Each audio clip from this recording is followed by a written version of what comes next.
wabarakatuh.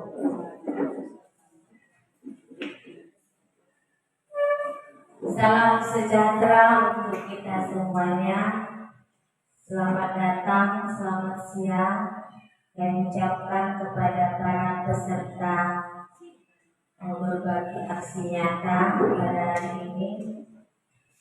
Syukur alhamdulillah, mari sama-sama kita ucapkan kehadirat Tuhan Yang Maha Esa, di mana pada hari ini kita telah diberi kesehatan dan kesempatan untuk mengikuti berbagai aksi nyata yang dilaksanakan oleh calon guru penggerak Kota Sibolga. Adapun tata tertib kita hari ini, kata sambutan dari protokol saya sendiri. Terus kita lanjut ke acara yang kedua, menyanyikan lagu Indonesia Raya. Kepada para ibu kami persilakan untuk berdiri.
Negeri 4 Sibolga.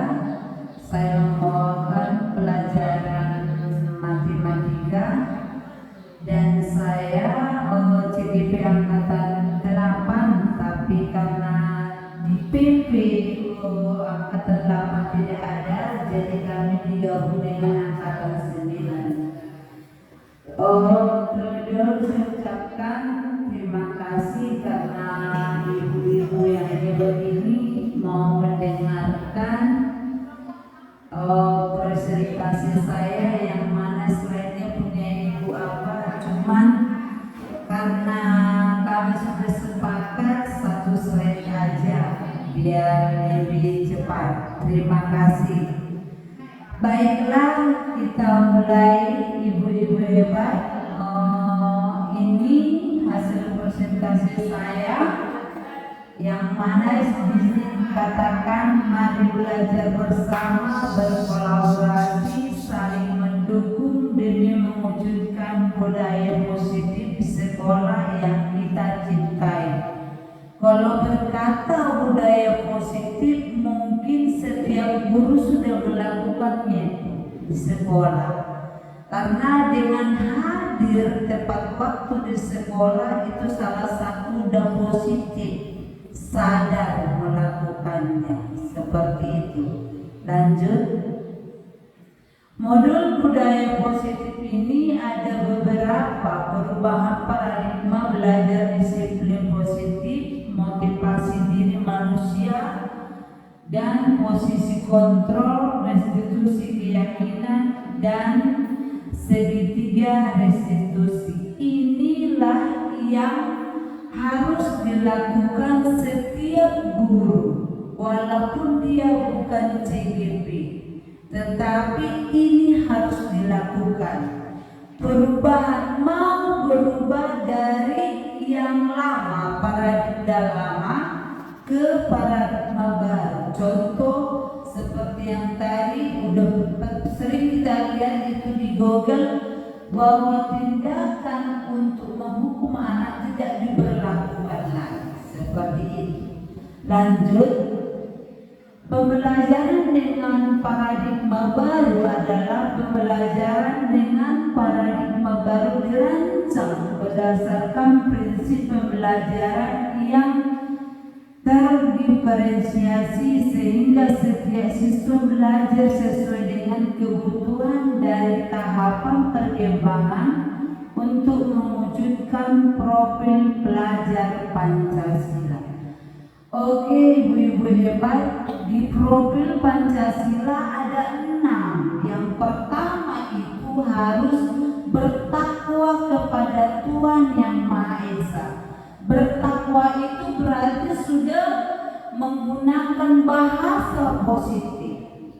Bertakwa berarti dia sudah meyakini Tuhannya, sudah melakukan kewajibannya sebagai guru, atau sudah melakukan kewajibannya sebagai siswa dengan datang ke sekolah tidak terlambat. Itu salah satu adalah mewujudkan profil pelajar Pancasila. Kita lanjut, disiplin positif. Kalau disiplin positif ini seperti yang kita ketahui, lanjut, makna kita disiplin positif adalah sesuatu yang dilakukan seseorang pada orang lain untuk mendapatkan kepatuhan.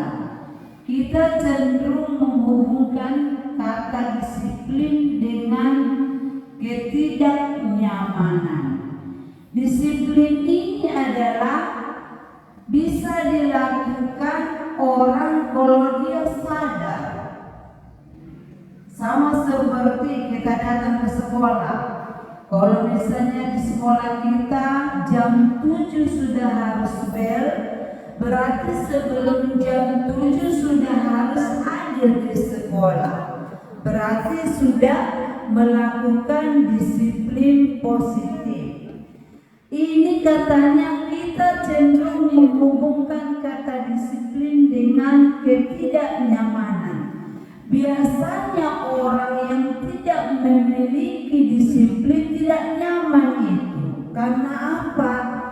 Dia melakukan itu karena paksaan, ya kan? Tapi kalau dia memang dari dasar sudah disiplin, dia harus sadar melakukannya, cepat datang ke sekolah, itu adalah salah satu kewajibannya, bukan lagi salah satu peraturan, tetapi kewajiban seperti itu. Lanjut, di sini ada Pak Ki Hajar Dewantara, kita tahu ini adalah Bapak Pendidikan, ya kan? Di mana Bapak Pendidikan ini ide-idenya atau gagasan-gagasannya selalu berlanjut, ya kan? Tidak pernah mengikuti zaman, ya, mengikuti zaman, mengikuti keinginan anak, mengikuti teknologi. Itu makanya Pak Ki Hajar Dewantara ini walaupun dia telah tiada, tetapi semua ide-idenya terpakai sampai sekarang. Ya kan, di sini dikatakan di mana ada kemerdekaan, disitulah harus ada disiplin yang kuat. Disiplin bersifat self-disiplin, yaitu kita sendiri mewajibkan kita untuk dengan sekeras-kerasnya, tetapi tidak sama saja. Sebab jika tidak ada cakap melakukan self-disiplin, wajiblah penguasaan lain mendisiplinkan diri. Jadi maksudnya di sini, kalau kita tidak bisa mendisiplinkan diri, mungkin peraturan yang mendisiplinkan kita, itu maksudnya. Kalau melalui bacaan ini atau diajar dewantara. Oke, lanjut. Sebagai pendidik, tujuan kita adalah menciptakan murid yang merdeka. Syarat utamanya adalah disiplin diri, sehingga mereka berperilaku sesuai nilai-nilai kebajikan dan memiliki motivasi intrinsik. Oke, menciptakan murid merdeka syaratnya adalah disiplin diri. Ya, itu benar. Kalau kita ingin mendisiplinkan murid, mungkin kita harus mendisiplinkan diri sendiri. Gak mungkin kita melarang anak, kenapa kamu terlambat sementara ibunya terlambat, ya kan? Berarti harus diri sendiri, memotivasi diri sendiri terlebih dahulu agar si anak meniru, ya kan? Kalau misalnya kami di SMP lah, di SMP kita berdiri di depan pintu, kita di situ sudah jam 6.40. Jadi siswa yang datang, ibu guru atau piketnya sudah ada di situ. Selamat pagi ibu. Itu salah satu adalah motivasi intrinsik atau mendisiplinkan diri dari dalam, karena itu adalah kesadaran kita untuk melakukannya, bukan karena peraturan. Sebab itu kita lanjut. Disiplin positif merupakan salah satu cara menerapkan disiplin yang bertujuan untuk menumbuhkan kesadaran serta memperdayakan anak untuk melakukan sesuatu tanpa sogokan, ancaman maupun hukuman. Berarti berhubungan dengan motivasi intrinsik saja. Tidak karena kita takut dihukum, bukan karena kita biar dapat sesuatu makanya kita melakukan itu, bukan. Tetapi karena apa? Salah satu kewajiban, salah satunya apalagi karena kita ingin menjadi manusia yang berdisiplin, manusia yang menghargai diri sendiri. Karena saya mendefinisikan kalau manusia yang memiliki disiplin itu adalah manusia yang menghargai diri sendiri. Seperti itu. Kita lanjut. Oke, kebutuhan dasar manusia ada di sini: bertahan hidup, ada kasih sayang, ada penguasaan, ada kebebasan dan kesenangan. Bertahan hidup ini setiap manusia harus ada pada dirinya. Contoh sebagai guru, agar kita bertahan hidup, mungkin kita melakukan sebagai orang tuanya, ya kan? Jadi dia setiap memiliki masalah berkomunikasi dengan guru, sehingga setiap masalah yang dihadapi anak itu memiliki solusi karena sudah berdiskusi dengan gurunya. Oke, kita lanjut. 5 posisi kontrol restitusi. Ada penghukum, ada pemantau, ada pembuat merasa bersalah, ada teman, dan ada manajer. Dari kelima-lima ini diharapkan semua guru-guru hebat yang ada di Indonesia atau misalnya di kota Sibolga ini harusnya menjadi manajer atau sebagai pamong atau bisa dikatakan penuntun, menuntun murid, bukan menghukum. Itu dia. Oke.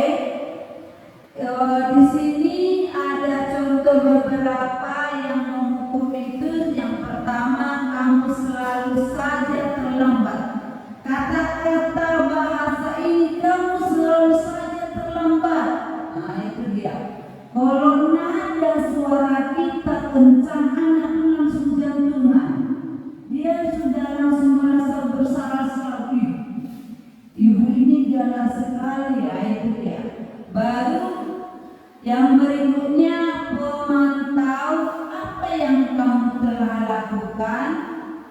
Kalau misalnya si anak terlambat datang, apa yang kamu lakukan kok terlambat terus? Nah itu dia. Kata-kata itu mungkin agak lebih lembut daripada penghukum itu. Yang berikutnya, membuat merasa bersalah. Kamu bagaimana ya? Kamu sudah janji dengan ibu tidak akan terlambat lagi. Ini pun bahasanya agak kasar juga. Kamu sudah janji dengan ibu, kamu tidak akan terlambat. Padahal si anak ini mungkin punya alasan untuk dia sering-sering terlambat seperti itu. Yang berikut, teman, ya sudahlah, kali ini tidak apa-apa, sana duduk. Mungkin ini agak lebih bisa diterima murid karena dia merasa ibu ini bisa terima, nggak menghukum saya, merasa kita itu temannya, tetapi tidak akan menguntungkan anak. Karena kalau kita tidak ada, mungkin dia merasa ya ada ibu itu yang kemarin karena terlambat ibu itu di situ bisa saya masuk. Kalau sekarang nggak ada ibu itu ya, jadi menganggap teman ini tidak bertahan untuk mendisiplinkan anak seperti itu. Yang berikutnya, manajer. Manajer ini selalu mempergunakan bahasa yang lemah lembut dan memiliki solusi dengan pertanyaannya. Contoh, kalau masalah salah, ibu pun pernah melakukan kesalahan, tapi kamu kan tahu keyakinan kelas kita bahwa sering-sering terlambat itu tidak akan membuat kamu menjadi murid yang disiplin seperti itu untuk menjadi manajer. Jadi dituntut kita untuk menjadi ibu-ibu yang memiliki sifat sebagai manajer. Oke. Ini berikutnya adalah keyakinan kelas. Keyakinan kelas adalah sesuatu yang diyakini bersama yang berasal dari penyatuan pikiran untuk menjadi nilai-nilai kebaikan untuk diturunkan di dalam kelas. Biasanya keyakinan kelas ini kesepakatan kelas antara guru wali kelas dan murid-muridnya. Kalau jumlah siswanya 30 lah saran dan kritik yang kita dengarkan untuk menyatukan keyakinan kita. Contoh seperti kami di SMP ada 10 keyakinan kami. Yang pertama yang kami buat kemarin di kelas kami itu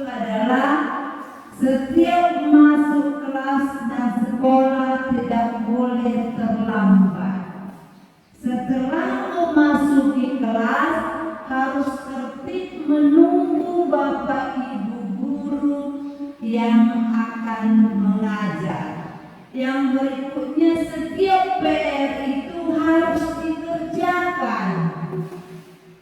Harus dikerjakan. Yang keempat, yang piket harian harus dilakukan pulang sekolah. Tidak boleh pagi karena apa? Abu terlalu banyak.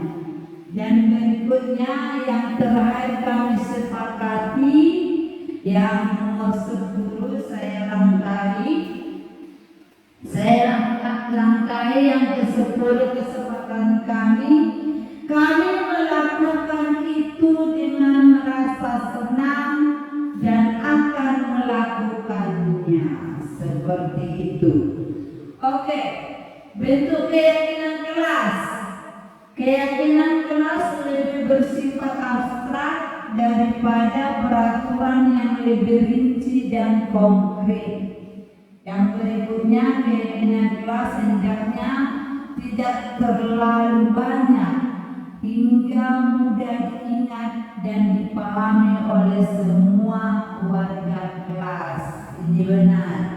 Semua warga kelas hendaknya berkontribusi dalam pembuatan keyakinan kelas lewat kegiatan curhat pendapat. Iya, kerjasama, kolaborasi, diskusi, itu dia. Keyakinan kelas senantiasa dibuat dalam bentuk positif. Iya, memang kalau pembuatan keyakinan kelas memang harus yang positif agar anak pun menjadi memiliki disiplin. Keyakinan kelas sesuatu yang dapat diterapkan di lingkungan kelas dan sekolah. Bersedia meninjau kembali kelas dari waktu ke waktu. Iya, keyakinan kelas itu bisa ditinjau, bisa diganti, bisa dirubah, boleh direvisi sesuai dengan kebutuhan anak-anak. Itu menurut saya. Oke, kita lanjut. Prosedur pembentukan keyakinan sekolah dan kelas. Yang pertama, mempersilakan warga sekolah atau murid untuk bercurah pendapat tentang peraturan yang perlu disepakati. Iya, perlu saran dan kritik, perlu pendapat dari warga atau murid atau misalnya guru-guru yang lain. Yang berikutnya, mencatat semua masukan-masukan para murid atau warga sekolah di kertas besar agar semua dapat melihat hasil curah pendapatnya. Benar. Yang ketiga, susunlah keyakinan kelas dan sekolah sesuai prosedur pembentukan keyakinan kelas dengan menggantikan kata negatif menjadi positif.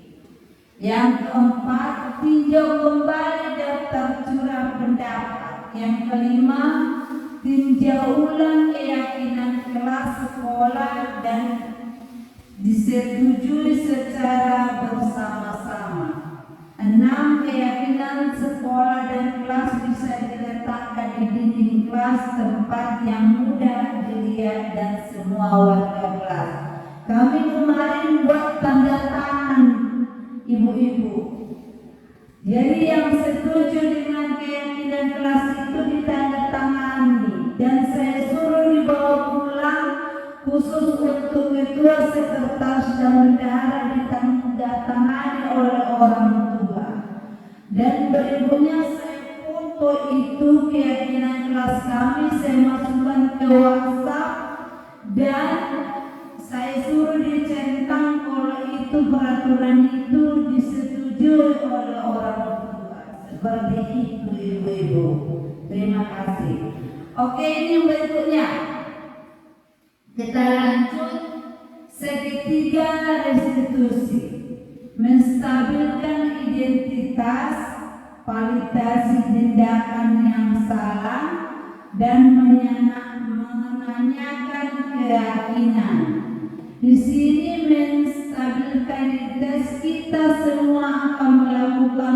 terbaik yang bisa kita lakukan. Tujuan tertentu.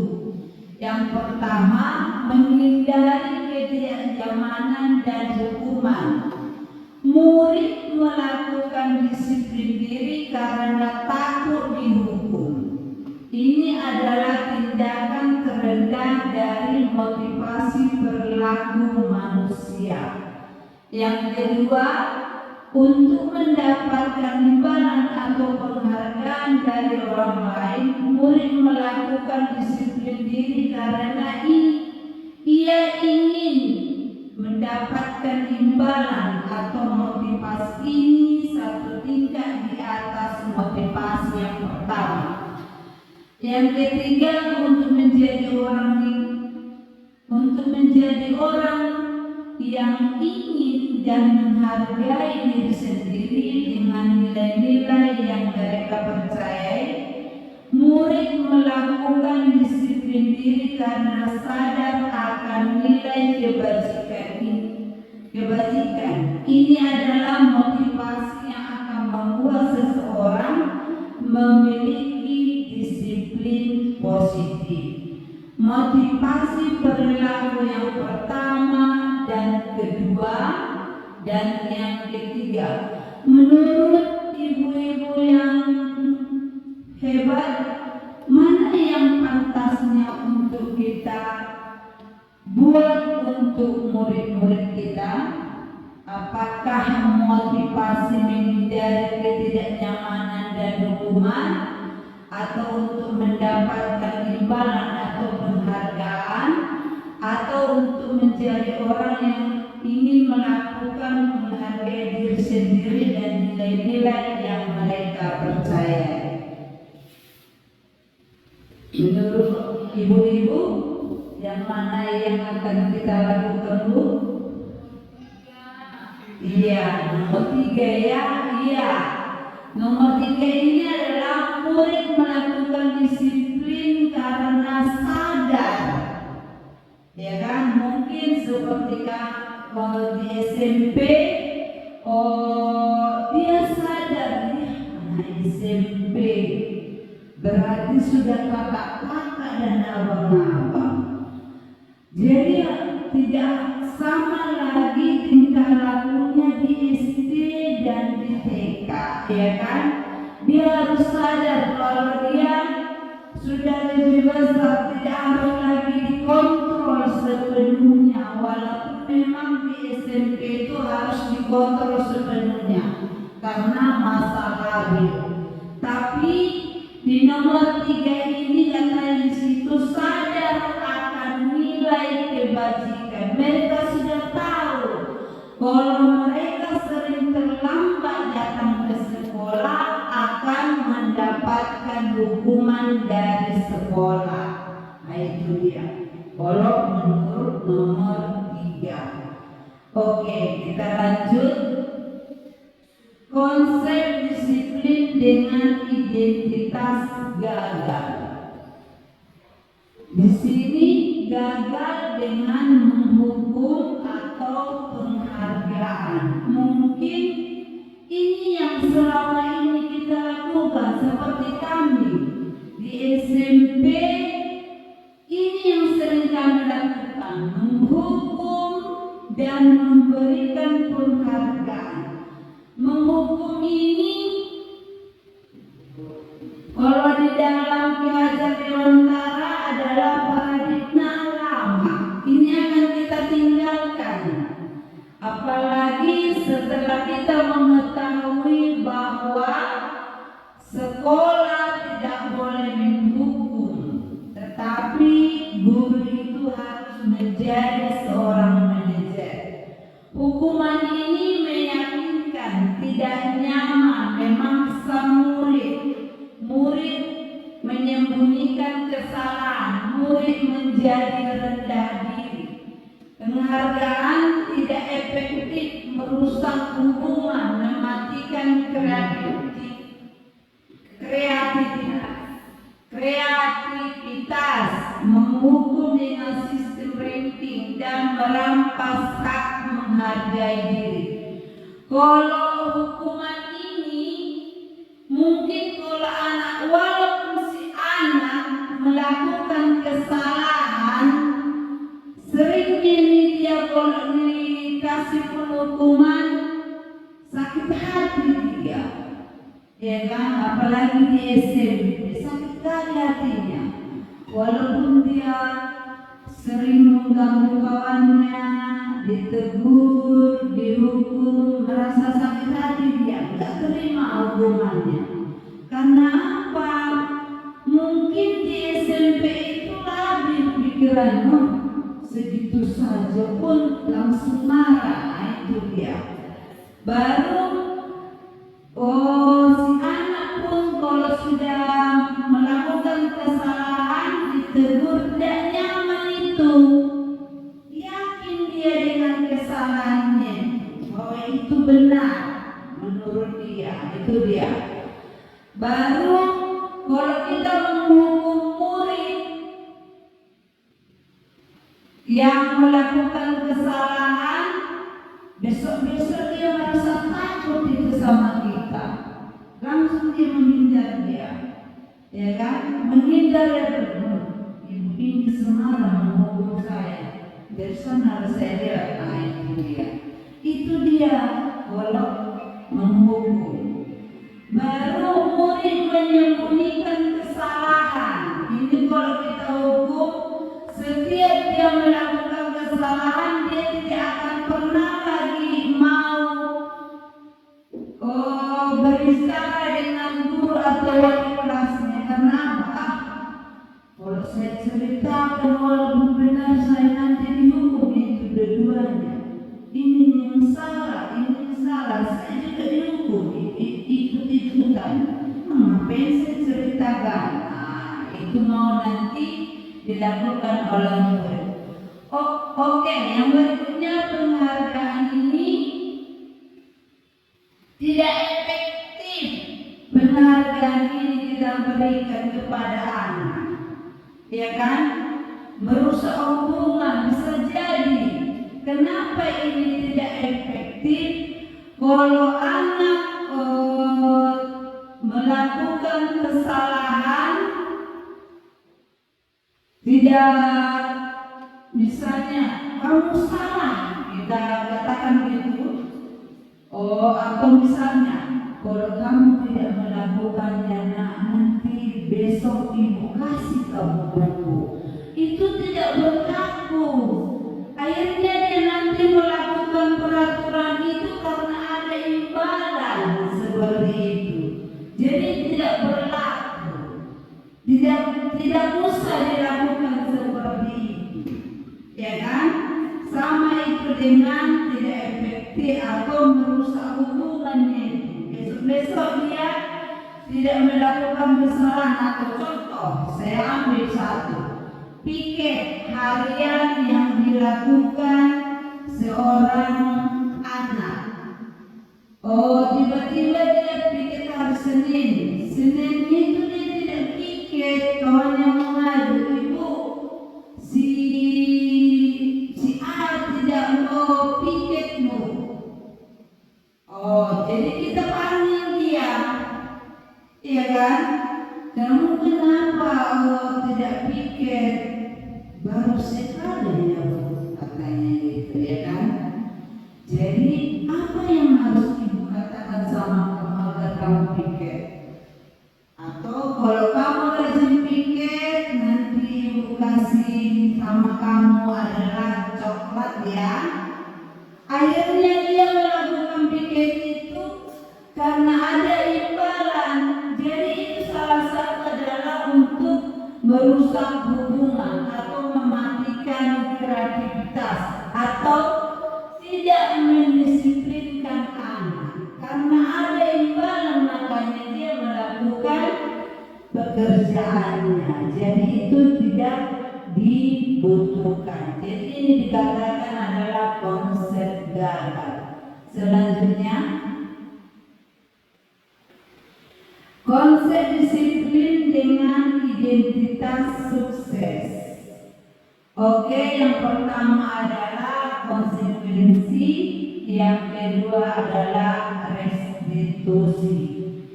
Yang di konsekuensi ini ada penguatan jangka pendek, perlu memonitoring kelanjutannya, ada di situ stimulus respon, murid mematuhi peraturan, kehilangan waktu untuk merenungi kesalahan, dan ada di situ adalah restitusi. Murid bertanggung jawab untuk perilakunya, fokus pemecahan masalah jangka panjang. Murid menghormati dirinya dan orang lain. Dan berikutnya teori kontrol, dirinya memegang kontrol. Murid bersemangat memperbaiki kesalahan. Kalau misalnya saya ambil ini yang garis diskusi aja ya. Ini murid bertanggung jawab untuk perilakunya. Biasanya murid ini dalam perilakunya kalau dia direstitusi bertanggung jawab untuk yang dibuatnya.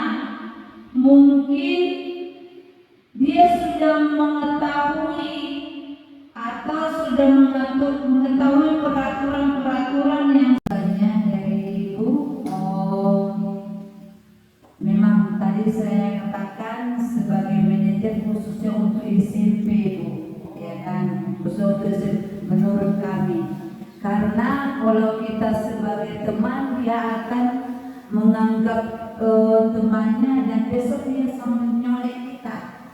Ibu, nah itu dia. Kalau misalnya seperti itu, kalau membuat merasa bersalah ini, anak-anak sensitif Ibu. Kalau misalnya dia bermasalah dengan ngerjain PR, kita panggil, kamu merasa senang ya, Ibu? Sakit hati karena kamu nggak mengerjain tugas Ibu. Mereka sensitif. Nah ini dia. Kalau yang saya perhatikan, kalau sebagai manajer ini kita mengatakan, Ibu pun pernah melakukan kesalahan itu, nah. Tapi intinya kamu kan sudah tahu ketentuan kelas kita, apa yang akan kamu lakukan dan apa yang akan kita lakukan agar kamu tidak mengerjakan PR. Nah, seperti itu. Oke, saya terima sarannya. Terima kasih. Oke, ada lagi ibu-ibu hebat yang mau bertanya? Oke. Terima kasih untuk ibu hebat yang mendengar. Semoga kita ke depan menjadi guru-guru hebat dan kita disayangi oleh murid-murid dan disenangi oleh murid-murid dan sehat selalu dan panjang umur selalu. Terima kasih.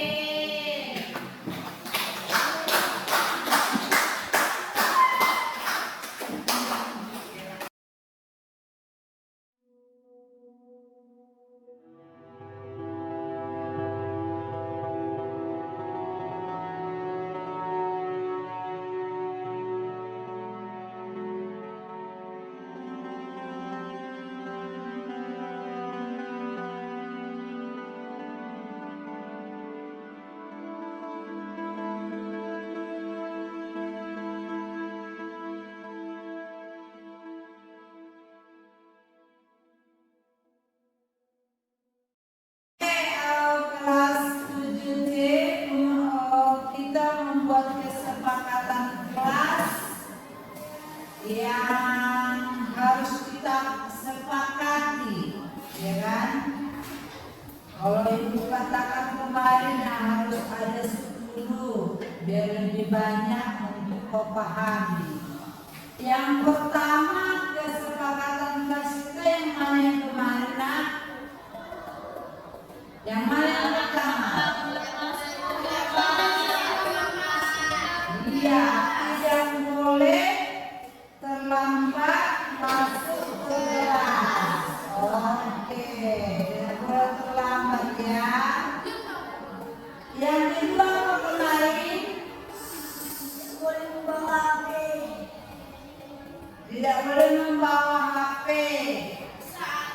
kemana nanti itu tidak boleh membawa HP?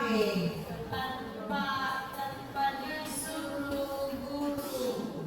Kecuali disuruh. Tidak boleh membawa HP tanpa iya, tidak boleh bawa HP tanpa disuruh, ya kan? Disuruh.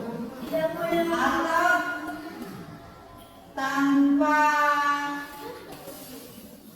seizin guru mata pelajaran. Nah, itu dia ya.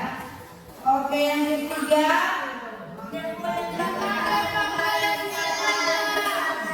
iya, berpakaian rapi dan lengkap, gitu ya, berpakaian rapi, iya, dan lengkap. Oke.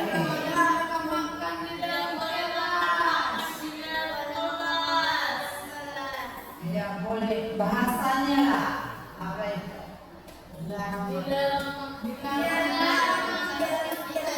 Iya. Dilarang makan pada jam pelajaran. Iya, benar.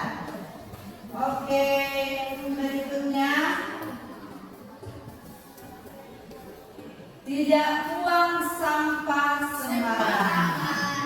Iya, tidak buang sampah sembarangan. Kalau buang sampah sembarangan tahu apa hukumannya? Apakah ditemukan?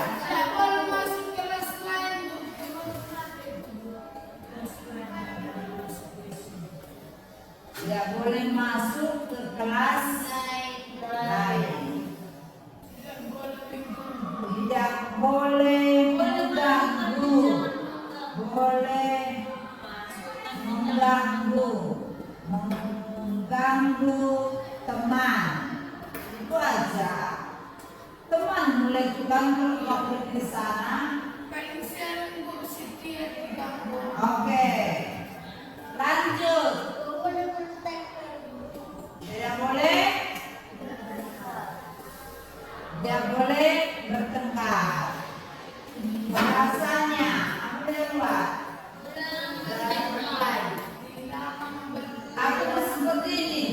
Saling menghargai sesama teman. Gitu ya. Berarti tidak boleh berantem kan dia.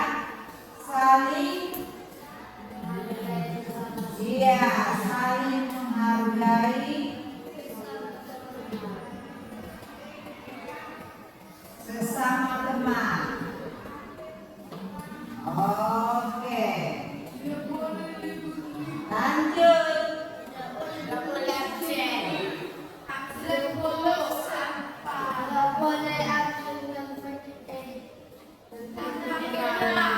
Tidak boleh. Absen itu udah sakit izin alfa anakku. Tidak boleh alfa. Ya. Tidak boleh libur. Bahasa Jogja tidak boleh alfa tanpa keterangan.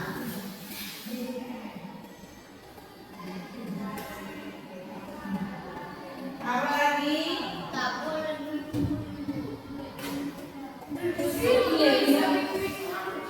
Kalau menghargai dari membuli di situ tuh membuli nak ya. Apa lagi?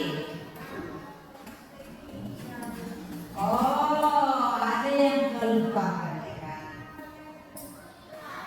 Apa itu?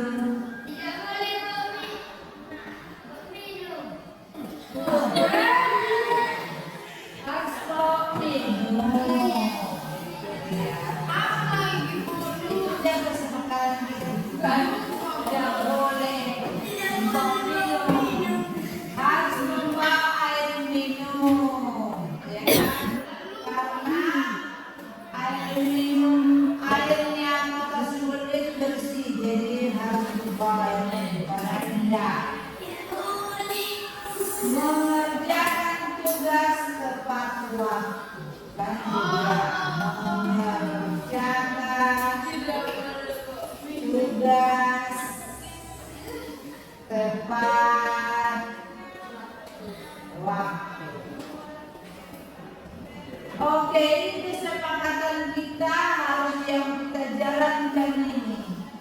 ya kan, tidak boleh melanggar.